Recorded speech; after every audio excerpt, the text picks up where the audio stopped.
The Adventure of the Illustrious Client by Arthur Conan Doyle. Narrated by Peter Silverleaf. "It can't hurt now," was Mr. Sherlock Holmes' comment when, for the 10th time in as many years, I asked his leave to reveal the following narrative. So it was that at last I obtained permission to put on record what was, in some ways, the supreme moment of my friend's career. Both Holmes and I had a weakness for the Turkish bath. It was over a smoke in the pleasant lassitude of the drawing-room that I have found him less reticent and more human than anywhere else. On the upper floor of the Northumberland Avenue establishment, there is an isolated corner where two couches lie side by side, and it was on these that we lay upon September the 3rd, 1902, the day when my narrative begins. I had asked him whether anything was stirring, and for answer he had shot his long, thin, nervous arm out of the sheets which enveloped him and had drawn an envelope from inside the pocket of the coat which hung beside him. "It may be some fussy, self-important fool. It may be a matter of life or death," said he as he handed me the note. "I know no more than this message tells me." It was from the Carlton Club and dated the evening before. This is what I read. Sir James Damery presents his compliments to Mr. Sherlock Holmes and will call upon him at 4:30 tomorrow. Sir James begs to say that the matter upon which he desires to consult Mr. Holmes is very delicate and also very important. He trusts, therefore, that Mr. Holmes will make every effort to grant this interview, and that he will confirm it over the telephone to the Carlton Club. "I need not say that I have confirmed it, Watson," said Holmes as I returned the paper. "Do you know anything of this man Damery?" "Only that his name is a household word in society." "Well, I can tell you a little more than that. He has rather a reputation for arranging delicate matters which are to be kept out of the papers. You may remember his negotiations with Sir George Lewis over the Hammerford will case. He is a man of the world with a natural turn for diplomacy. I am bound, therefore, to hope that it is not a false scent and that he has some real need for our assistance." "Our? Well, if you will be so good, Watson." "I shall be honoured." "Then you have the hour, 4:30. Until then we can put the matter out of our heads." I was living in my own rooms in Queen Anne Street at the time, but I was round at Baker Street before the time named. Sharp to the half-hour, Colonel Sir James Damery was announced. It is hardly necessary to describe him, for many will remember that large, bluff, honest personality, that broad, clean-shaven face, and above all, that pleasant, mellow voice. Frankness shone from his grey Irish eyes, and good humour played round his mobile, smiling lips.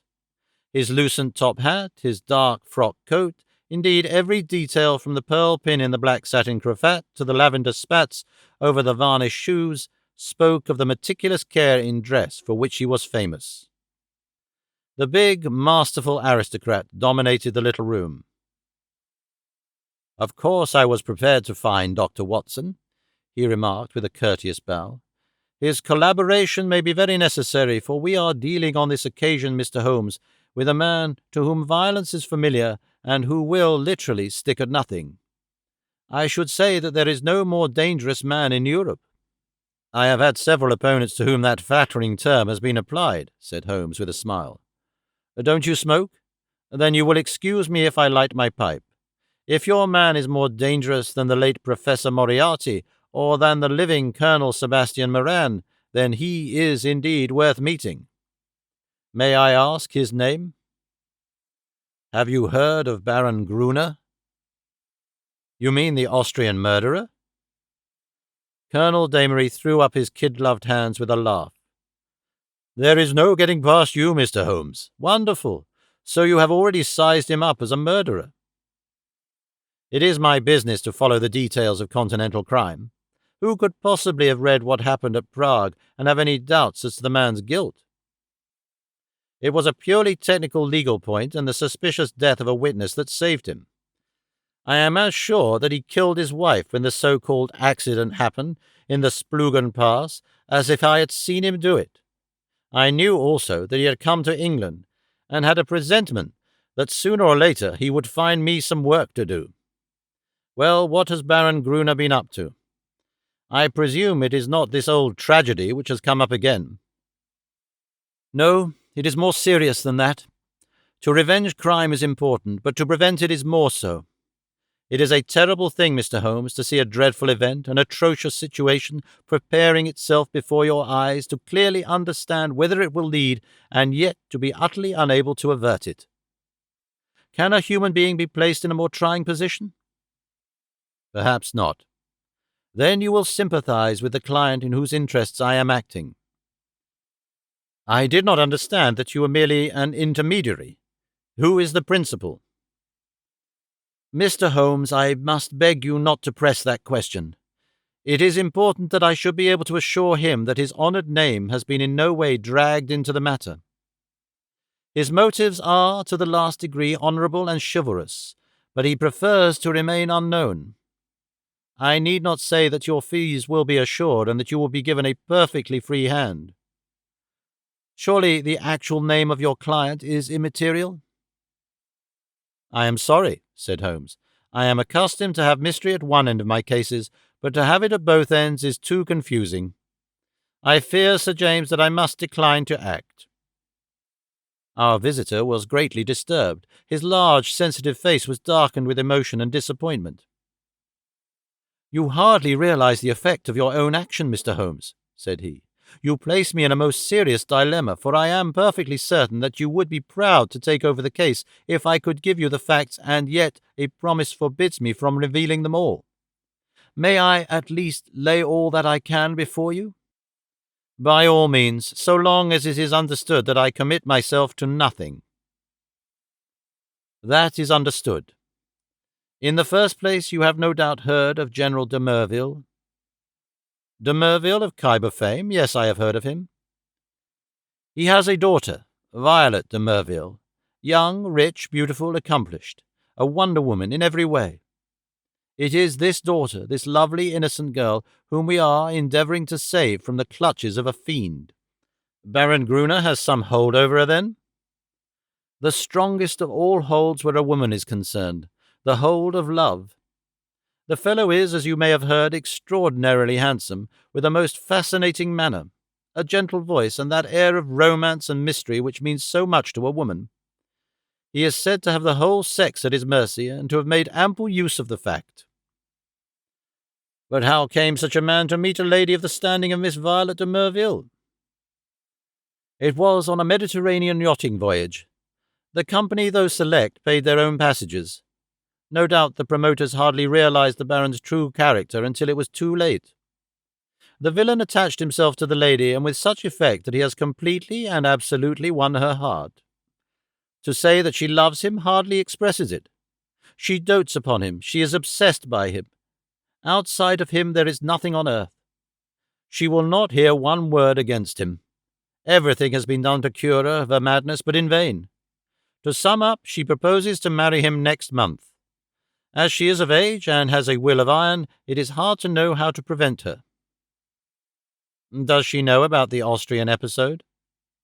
The cunning devil has told her every unsavoury public scandal of his past life, but always in such a way as to make himself out to be an innocent martyr. She absolutely accepts his version and will listen to no other. Dear me, but surely you have inadvertently let out the name of your client. It is no doubt General de Merville. Our visitor fidgeted in his chair. I could deceive you by saying so, Mr. Holmes, but it would not be true. De Merville is a broken man. The strong soldier has been utterly demoralized by this incident. He has lost the nerve which never failed him on the battlefield, and has become a weak, doddering old man, utterly incapable of contending with a brilliant, forceful rascal like this Austrian. My client, however, is an old friend, one who has known the General intimately for many years and taken a paternal interest in this young girl since she wore short frocks. He cannot see this tragedy consummated without some attempt to stop it. There is nothing in which Scotland Yard can act. It was his own suggestion that you should be called in, but it was, as I have said, on the express stipulation that he should not be personally involved in the matter. I have no doubt, Mr. Holmes, with your great powers, you could easily trace my client back through me, but I must ask you, as a point of honor, to refrain from doing so, and not to break in upon his incognito." Holmes gave a whimsical smile. "I think I may safely promise that," said he. "I may add that your problem interests me, and that I shall be prepared to look into it. How shall I keep in touch with you?" "The Carlton Club will find me, but in case of emergency there is a private telephone call, XX31. Holmes noted it down and sat, still smiling, with the open memorandum book upon his knee. "The Baron's present address, please?" "Vernon Lodge, near Kingston. It is a large house. He has been fortunate in some rather shady speculations, and is a rich man, which naturally makes him a more dangerous antagonist." "Is he at home at present?" "Yes." "Apart from what you have told me, can you give me any further information about the man?" "He has expensive tastes. He is a horse fancier. For a short time he played polo at Hurlingham, but then this Prague affair got noised about and he had to leave. He collects books and pictures. He is a man with a considerable artistic side to his nature. He is, I believe, a recognized authority upon Chinese pottery and has written a book upon the subject." "A complex mind," said Holmes. "All great criminals have that. My old friend Charlie Peace was a violin virtuoso. Wainwright was no mean artist. I could quote many more. Well, Sir James, you will inform your client that I am turning my mind upon Baron Gruner. I can say no more. I have some sources of information of my own, and I dare say we may find some means of opening the matter up." When our visitor had left us, Holmes sat so long in deep thought that it seemed to me that he had forgotten my presence. At last, however, he came briskly back to earth. "Well, Watson, any views?" he asked. "I should think you had better see the young lady herself." "My dear Watson, if her poor old broken father cannot move her, how shall I, a stranger, prevail? And yet there is something in the suggestion, if all else fails. But I think we must begin from a different angle. I rather fancy that Shinwell Johnson might be a help. I have not had occasion to mention Shinwell Johnson in these memoirs because I have seldom drawn my cases from the latter phases of my friend's career. During the first years of the century he became a valuable assistant. Johnson, I grieve to say, made his name first as a very dangerous villain and served 2 terms at Pankhurst. Finally he repented and allied himself to Holmes, acting as his agent in the huge criminal underworld of London and obtaining information which often proved to be of vital importance. Had Johnson been a narc of the police, he would soon have been exposed, but as he dealt with cases which never came directly into the courts, his activities were never realized by his companions. With the glamour of his 2 convictions upon him, he had the entree of every nightclub, doss-house, and gambling den in the town, and his quick observation and active brain made him an ideal agent for gaining information. It was to him that Sherlock Holmes now proposed to turn. It was not possible for me to follow the immediate steps taken by my friend, for I had some pressing professional business of my own, but I met him by appointment that evening at Simpson's, where, sitting at a small table in the front window and looking down at the rushing stream of life in the Strand, he told me something of what had passed.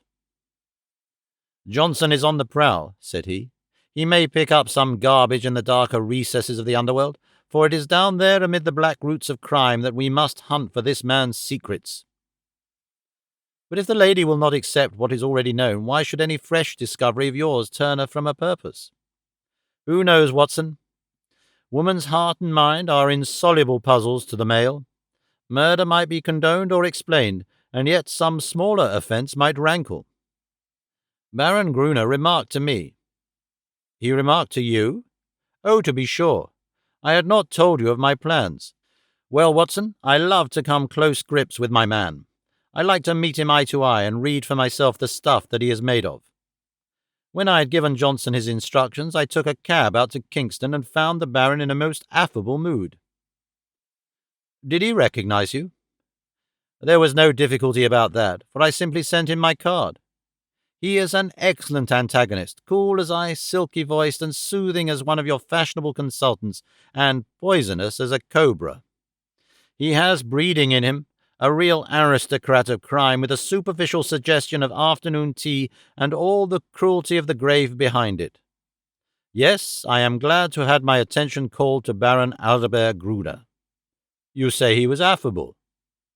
A purring cat who thinks he sees prospective mice. Some people's affability is more deadly than the violence of coarser souls. His greeting was characteristic. I rather thought I should see you sooner or later, Mr. Holmes, said he.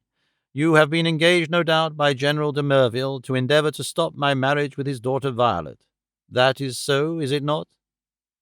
I acquiesced. My dear man, said he, you will only ruin your own well-deserved reputation. It is not a case in which you can possibly succeed. You will have barren work, to say nothing of incurring some danger. Let me very strongly advise you to draw off at once. It is curious, I answered, but that was the very advice which I had intended to give you. I have a respect for your brains, Baron, and the little which I have seen of your personality has not lessened it. Let me put it to you as man to man. No one wants to rake up your past and make you unduly uncomfortable. It is over, and you are now in smooth waters.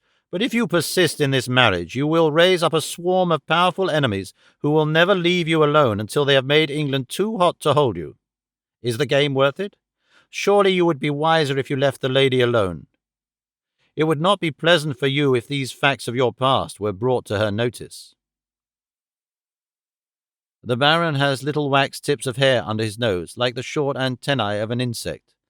These quivered with amusement as he listened, and he finally broke into a gentle chuckle.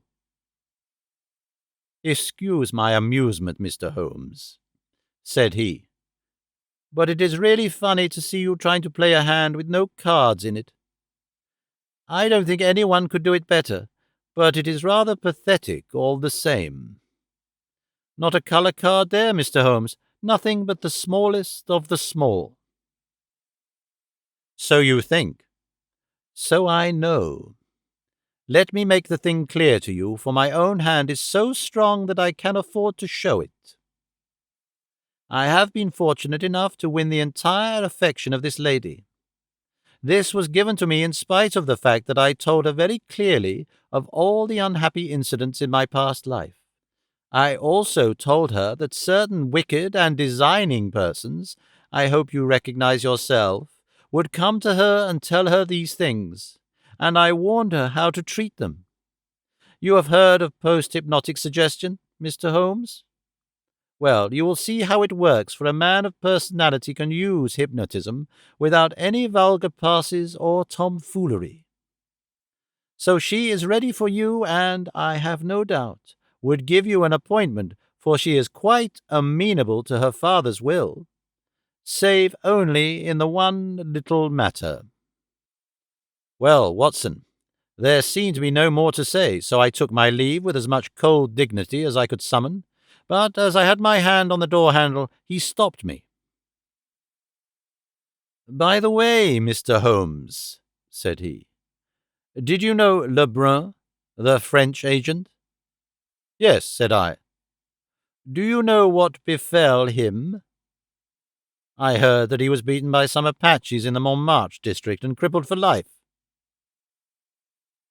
"Quite true, Mr. Holmes. By a curious coincidence, he had been inquiring into my affairs only a week before. Don't do it, Mr. Holmes. It's not a lucky thing to do. Several have found that out. My last word to you is, go your own way and let me go mine. Goodbye." So there you are, Watson. You're up to date now. Well, the fellow seems dangerous. Mighty dangerous. I disregard the blusterer, but this is the sort of man who says rather less than he means. Must you interfere? Does it really matter if he marries the girl?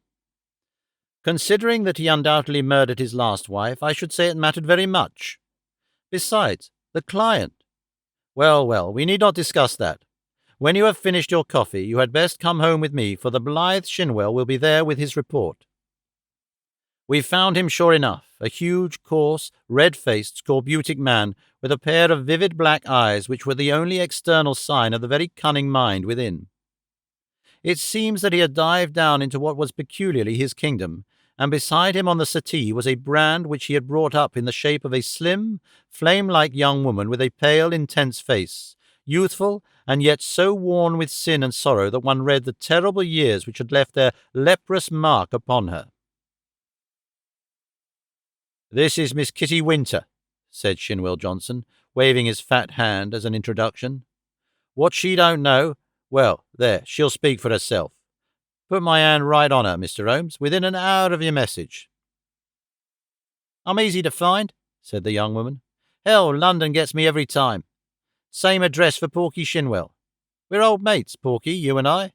But by cripes, there is another who ought to be down in a lower hell than we, if there was any justice in the world.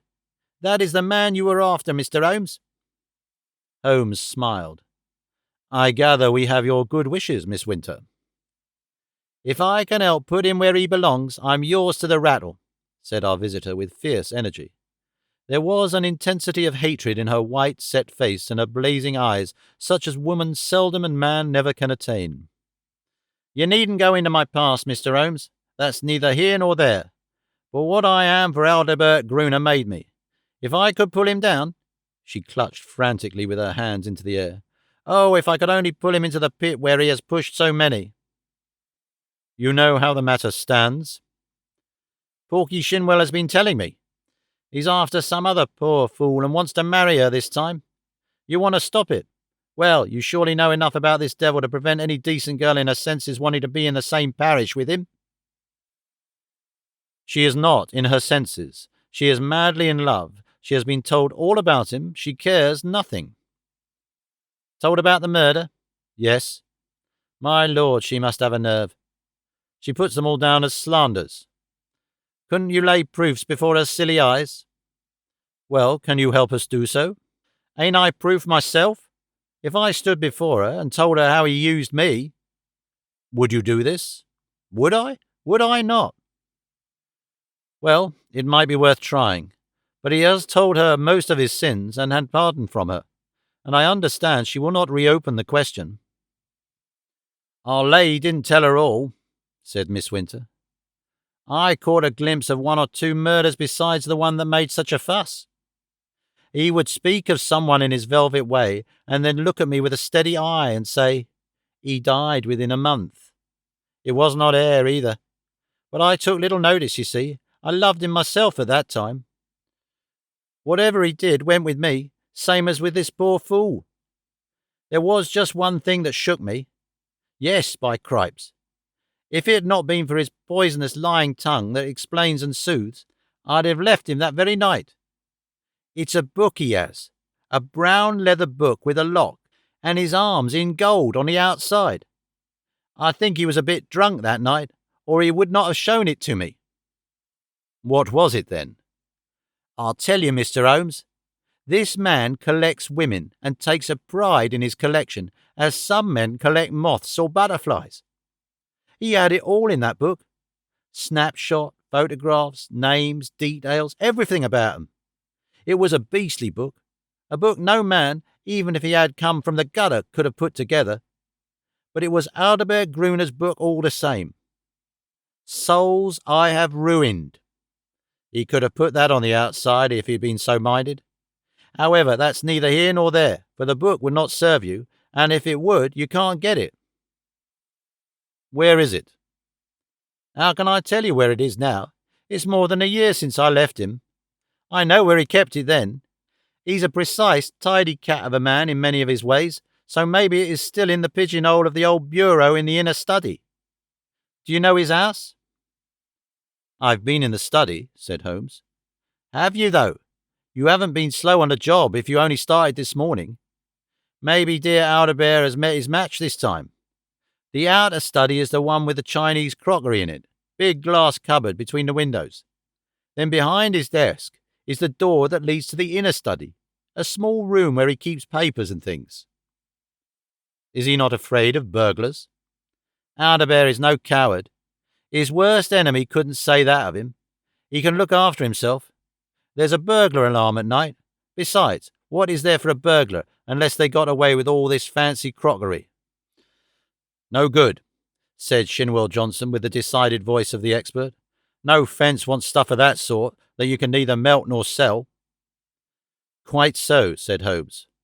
Well now, Miss Winter, if you would call here tomorrow evening at 5, I would consider in the meanwhile whether your suggestion of seeing this lady personally may not be arranged. I am exceedingly obliged to you for your cooperation. I need not say that my clients will consider liberally. None of that, Mr. Holmes, cried the young woman. I'm not out for money. Let me see this man in the mud, and I've got all I've worked for. In the mud, with my foot on his cursed face. That's my price. I'm with you tomorrow or any other day so long as you're on his track. Porky here can tell you always where to find me. I did not see Holmes again until the following evening, when we dined once more at our Strand restaurant. He shrugged his shoulders when I asked him what luck he had had in his interview. Then he told the story which I would repeat in this way. His hard, dry statement needs some little editing to soften it into the terms of real life. There was no difficulty at all about the appointment, said Holmes, for the girl glories in showing abject filial obedience in all secondary things in an attempt to atone for her flagrant breach of it in her engagement. The General phoned that all was ready, and the fiery Miss W. turned up according to schedule, so that at 5:30 a cab deposited us outside 104 Berkeley Square, where the old soldier resides, one of those awful grey London castles which would make a church seem frivolous. A footman showed us into a great yellow-curtained drawing-room, and there was the lady awaiting us, demure, pale, self-contained, as inflexible and remote as a snow image on a mountain. I don't quite know how to make her clear to you, Watson. Perhaps you may meet her before we are through, and you can use your own gift of words. She is beautiful, but with the ethereal other-world beauty of some fanatic whose thoughts are set on high. I have seen such faces in the pictures of the old masters of the Middle Ages. How a beast man could have laid his vile paws upon such a being of the beyond, I cannot imagine. You may have noticed how extremes call to each other, the spiritual to the animal, the caveman to the angel. You never saw a worse case than this. She knew what we had come for, of course. That villain had lost no time in poisoning her mind against us.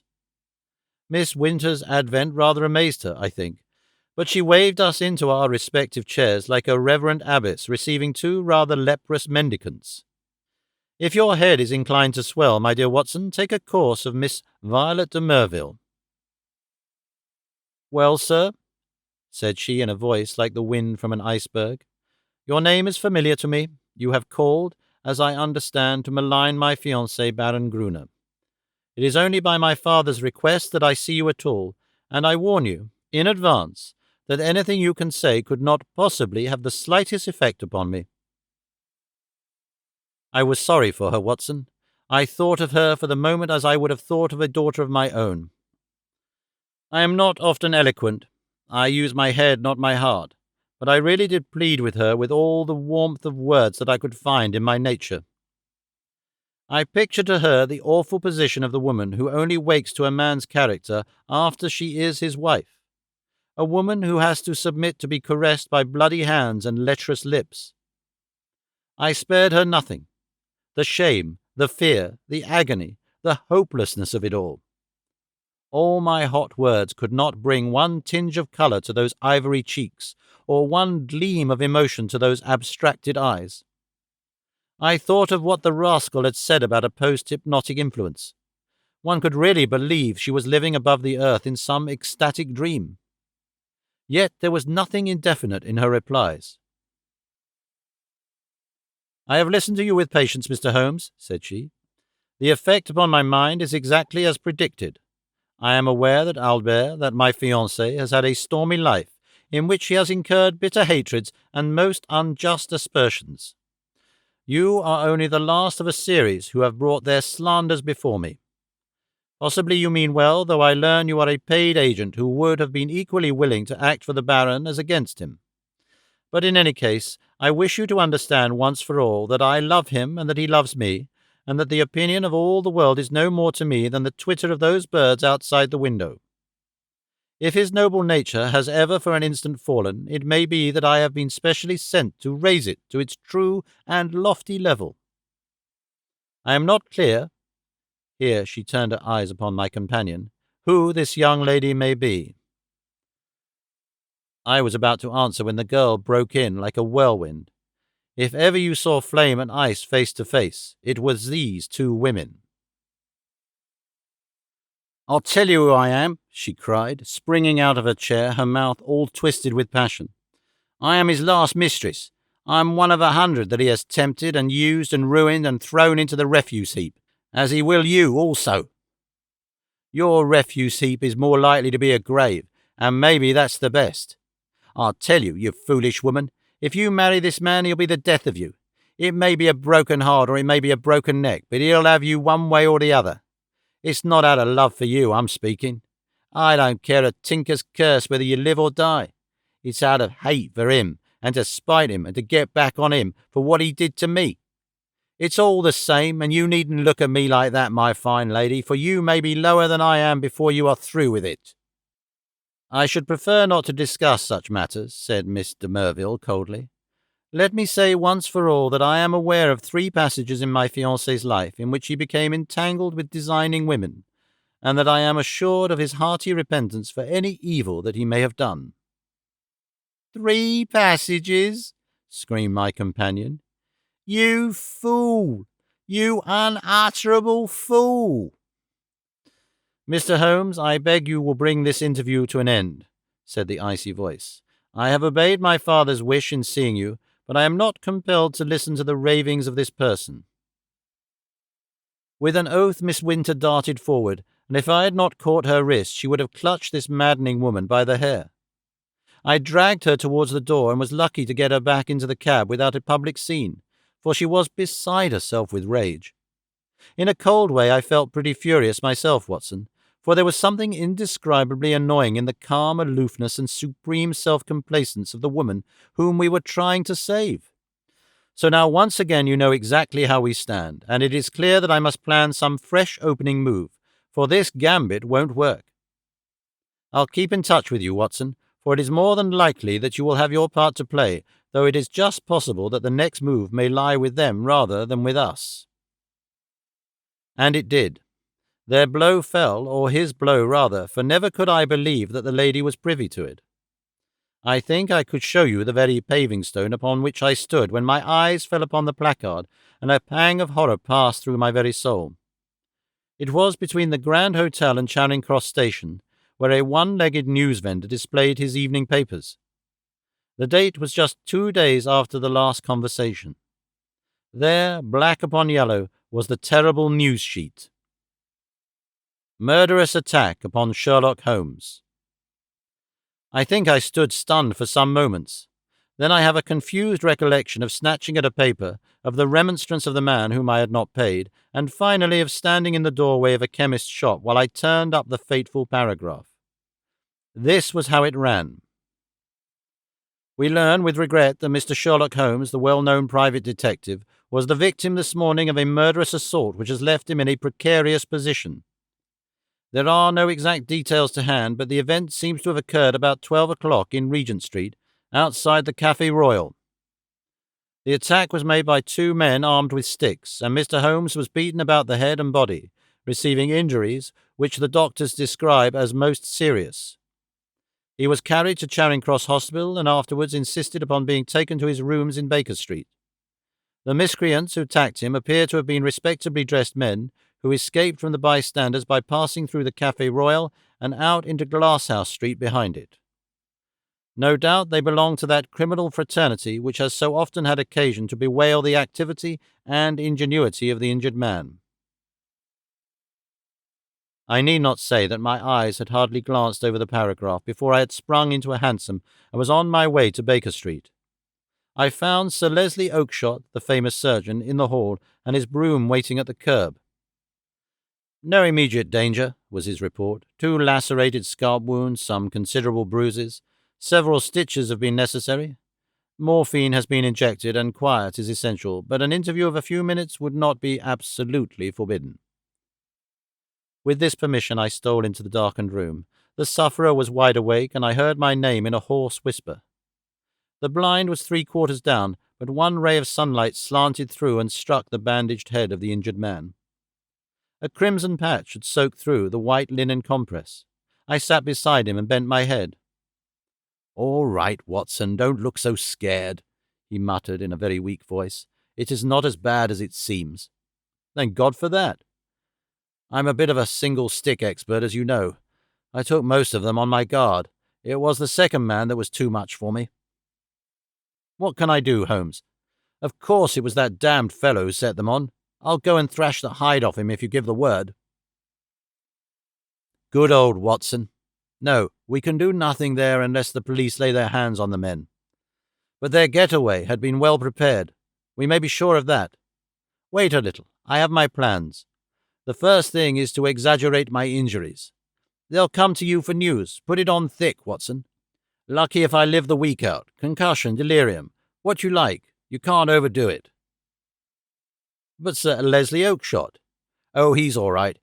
He shall see the worst side of me. I'll look after that." "Anything else?" "Yes. Tell Shinwell Johnson to get that girl out of the way. Those beauties will be after her now. They know, of course, that she was with me in the case. If they dared to do me in, it is not likely they will neglect her. That is urgent. Do it tonight." "I'll go now. Anything more?" "Put my pipe on the table and the tobacco slipper." "Right. Come in each morning and we will plan our campaign." I arranged with Johnson that evening to take Miss Winter to a quiet suburb and see that she lay low until the danger was past. For 6 days the public were under the impression that Holmes was at the door of death. The bulletins were very grave, and there were sinister paragraphs in the papers. My continual visits assured me that it was not so bad as that. His wiry constitution and his determined will were working wonders. He was recovering fast, and I had suspicions at times that he was really finding himself faster than he pretended even to me. There was a curious secretive streak in the man which led to many dramatic effects, but left even his closest friend guessing as to what his exact plans might be. He pushed to an extreme the axiom that the only safe plotter was he who plotted alone. I was nearer him than anyone else, and yet I was always conscious of the gap between. On the 7th day, the stitches were taken out, in spite of which there was a report of erysipelas in the evening papers. The same evening papers had an announcement which I was bound, sick or well, to carry to my friend. It was simply that among the passengers on the Cunard boat Ruritania, starting from Liverpool on Friday, was the Baron de Aldebert-Gruner, who had some important financial business to settle in the States before his impending wedding to Miss Violet de Merville, only daughter of, etc., etc. Holmes listened to the news with a cold, concentrated look upon his pale face, which told me that it hit him hard. "Friday," he cried. "Only 3 clear days.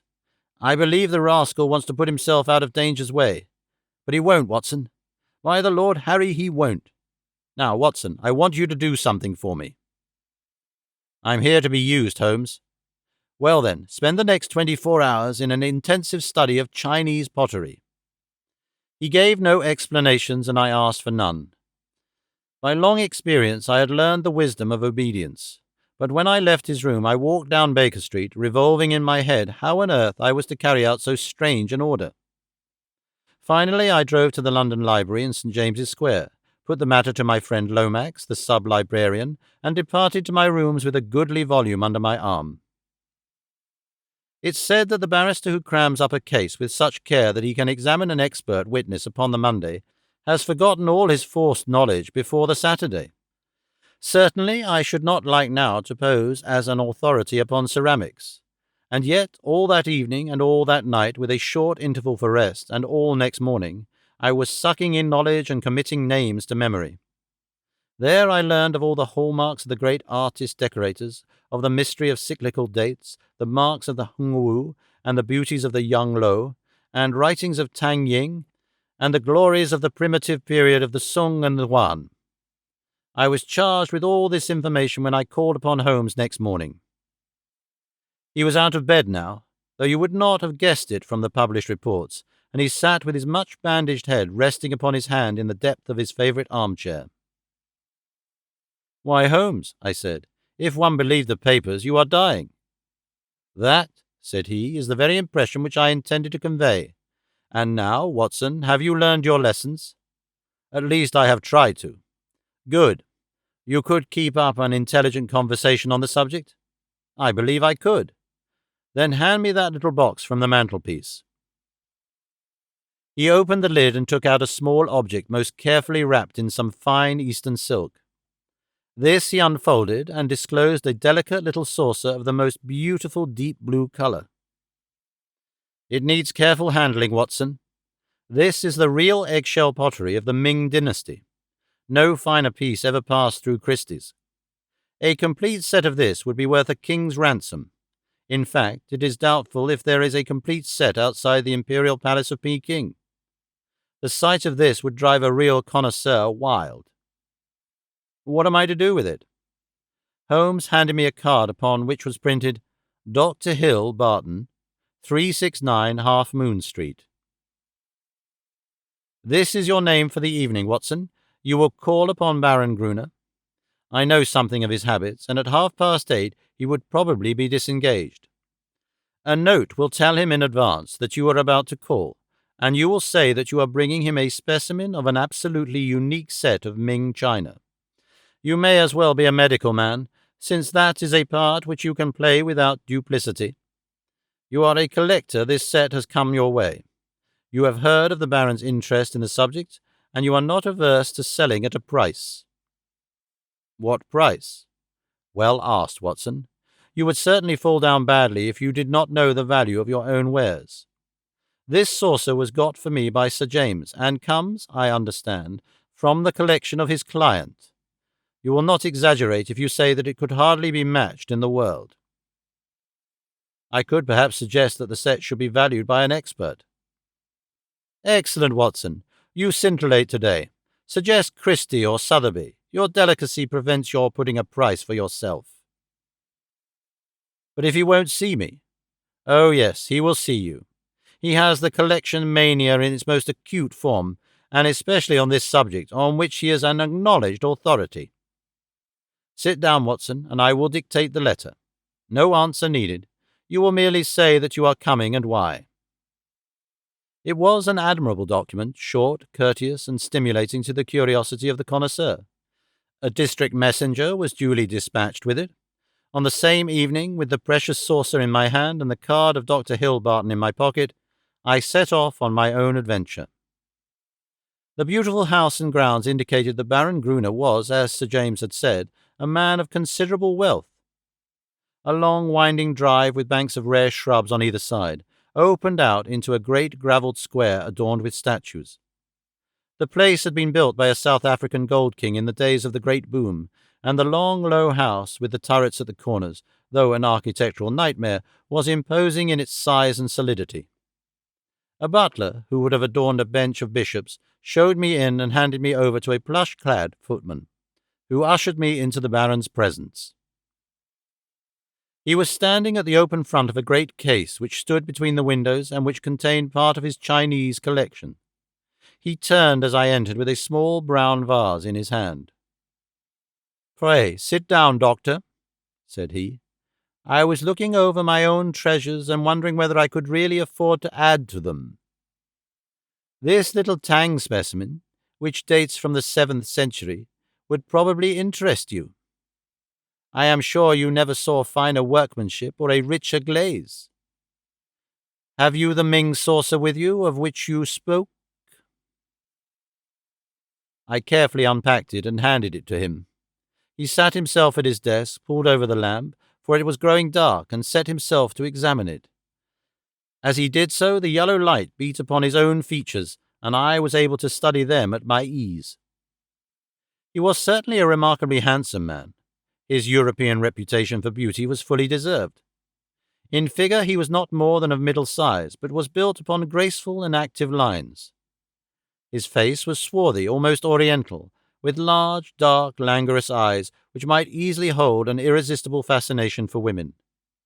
His hair and moustache were raven black, the latter short, pointed, and carefully waxed. His features were regular and pleasing, save only his straight, thin-lipped mouth. If ever I saw a murderous mouth, it was there, a cruel, hard gash in the face, compressed, inexorable, and terrible. He was ill-advised to train his moustache away from it, for it was nature's danger signal, set as a warning to his victims. His voice was engaging and his manners perfect. In age I should have put him at a little over 30, though his record afterwards showed that he was 42. Very fine indeed," he said at last. "And you say you have a set of 6 to correspond? What puzzles me is that I should not have heard of such magnificent specimens. I only know of one in England to match this, and it is certainly not likely to be on the market. Would it be indiscreet if I were to ask you, Dr. Hill Barton, how you obtained this?" "Does it really matter?" I asked with as careless an air as I could muster. "You can see that the piece is genuine, and as to the value, I am content to take an expert's valuation." "Very mysterious," said he with a quick, suspicious flash of his dark eyes. "In dealing with objects of such value, one naturally wishes to know all about the transaction. That the piece is genuine is certain. I have no doubts at all about that. But suppose I am bound to take every possibility into account, that it should prove afterwards that you had no right to sell.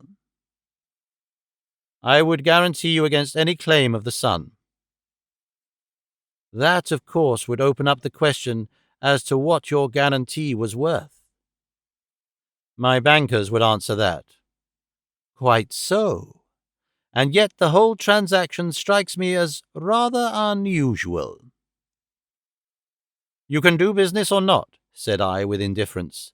"I have given you the first offer as I understood that you were a connoisseur, but I shall have no difficulty in other quarters." "Who told you I was a connoisseur?" "I was aware that you had written a book upon the subject." "Have you read the book?" "No." "Dear me, this becomes more and more difficult for me to understand.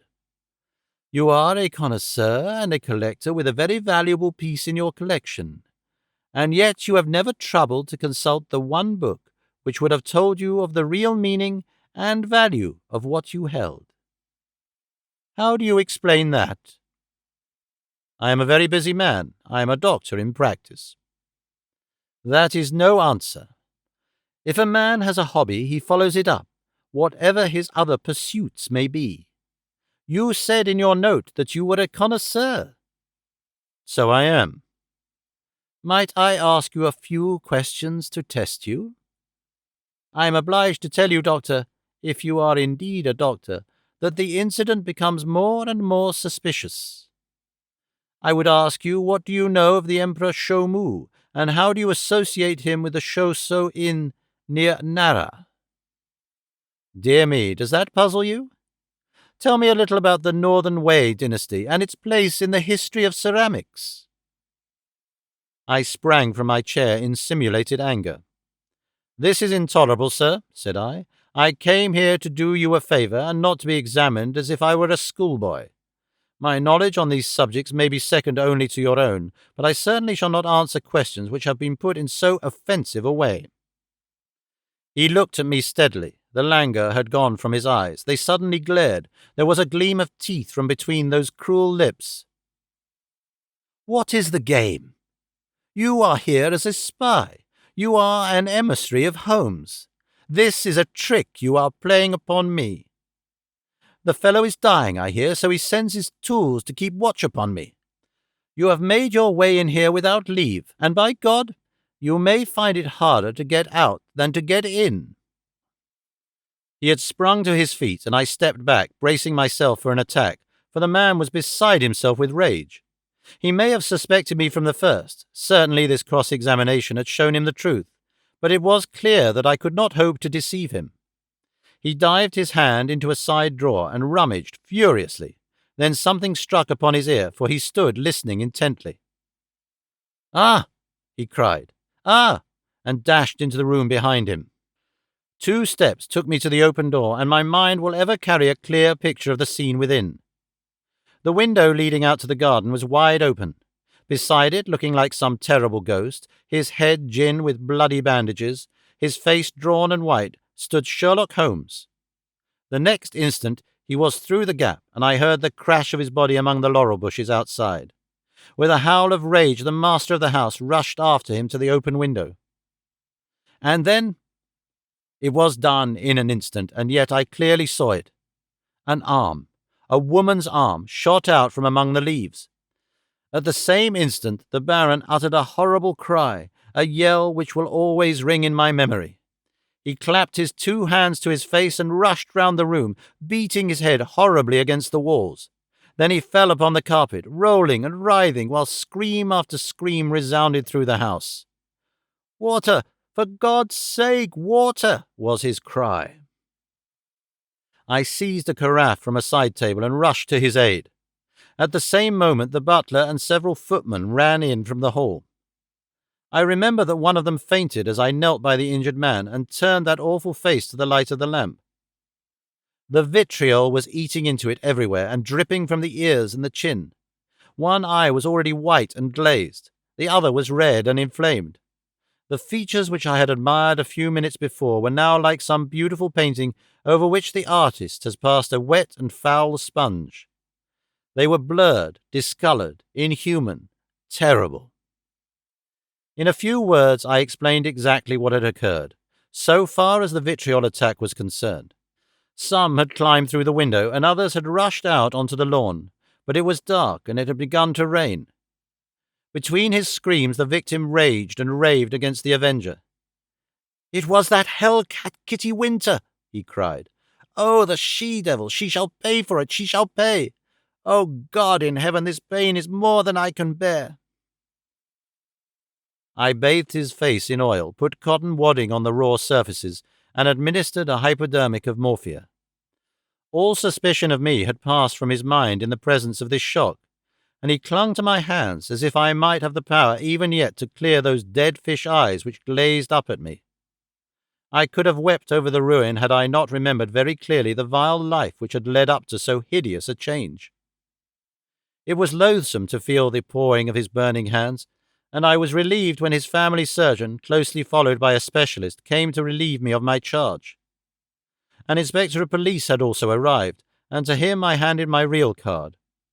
It would have been useless as well as foolish to do otherwise, for I was nearly as well known by sight at the Yard as Holmes himself. Then I left that house of gloom and terror. Within an hour I was at Baker Street. Holmes was seated in his familiar chair, looking very pale and exhausted. Apart from his injuries, even his iron nerves had been shocked by the events of the evening, and he listened with horror to my account of the Baron's transformation. "The wages of sin, Watson, the wages of sin," said he. "Sooner or later it will always come. God knows there was sin enough," he added, taking up a brown volume from the table. "Here is the book the woman talked of. If this will not break off the marriage, nothing ever could. But it will, Watson, it must. No self-respecting woman could stand it. It is his love diary, or his lust diary. Call it what you will. The moment the woman told us of it, I realized what a tremendous weapon was there if we could but lay our hands on it. I said nothing at the time to indicate my thoughts, for this woman might have given it away. But I brooded over it. Then this assault upon me gave the chance of letting the Baron think that no precautions need to be taken against me. That was all to the good. I would have waited a little longer, but his visit to America forced my hand. He would never have left so compromising a document behind him. Therefore we had to act at once. Burglary at night is impossible. He takes precautions. But there was a chance in the evening if I could only be sure that his attention was engaged. That was where you and your blue saucer came in.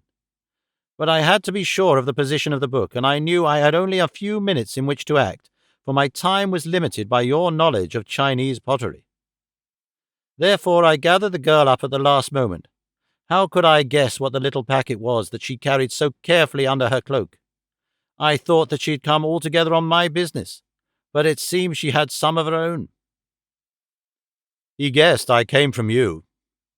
I feared he would, but you held him in play just long enough for me to get the book, though not long enough for an unobserved escape. Ah, Sir James, I am very glad you have come. Our courtly friend had appeared in answer to a previous summons. He listened with the deepest attention to Holmes's account of what had occurred. You have done wonders, wonders, he cried when he had heard the narrative. But if these injuries are as terrible as Dr. Watson describes, then surely our purpose of thwarting the marriage is sufficiently gained without the use of this horrible book. Holmes shook his head. Women of the de Merville type do not act like that. She would love him the more as a disfigured martyr. No, no, it is his moral side, not his physical, which we have to destroy. That book will bring her back to earth, and I know nothing else that could. It is in his own writing. She cannot get past it. Sir James carried away both it and the precious saucer. As I was myself overdue, I went down with him into the street. A brougham was waiting for him. He sprang in, gave a hurried order to the cockaded coachman, and drove swiftly away. He flung his overcoat half out of the window to cover the armorial bearings upon the panel, but I had seen them in the glare of our fanlight none the less. I gasped with surprise. Then I turned back and ascended the stair to Holmes's room. I found out who our client is, I cried, bursting with my great news. Why, Holmes, it is a loyal friend and a chivalrous gentleman, said Holmes, holding up a restraining hand. Let that now and forever be enough for us. I do not know how the incriminating book was used. Sir James may have managed it, or it is more probable that so delicate a task was entrusted to the young lady's father. The effect, at any rate, was all that could be desired. 3 days later appeared a paragraph in the Morning Post to say that the marriage between Baron de Aldebert Gruner and Miss Violet de Merville would not take place. The same paper had the first police court hearing of the proceedings against Miss Kitty Winter on the grave charge of vitriol throwing. Such extenuating circumstances came out in the trial that the sentence, as will be remembered, was the lowest that was possible for such an offence. Sherlock Holmes was threatened with a prosecution for burglary, but when an object is good and a client is sufficiently illustrious, even the rigid British law becomes human and elastic. My friend has not yet stood in the dock.